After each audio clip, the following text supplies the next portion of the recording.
নিহত গোলাম রাব্বিকে দেখার জন্য শেষ সময়ে প্রিয়জনদের আহাজারি। দেখেন, ছোট্ট 15 বছর বয়সী ছেলেটা প্রেম করে ভালোবেসে ঘর বাঁধতে চেয়েছিল জান্নাতি নামের ফুটফুটে একটা মেয়ের সাথে, কিন্তু জান্নাতির পরিবার সেই স্বপ্নকে একদম দুঃস্বপ্ন করে দিল। এই পরিবারে যে অপূরণীয় ক্ষতি হয়ে গেল, এটা হয়তো কোনোভাবেই মেটানো সম্ভব না। কাঁদছো কেন?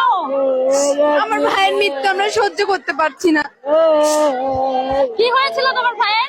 আত্মহত্যা করেছে। কেন? রিলেশন করেছিল। কার সাথে রিলেশন ছিল?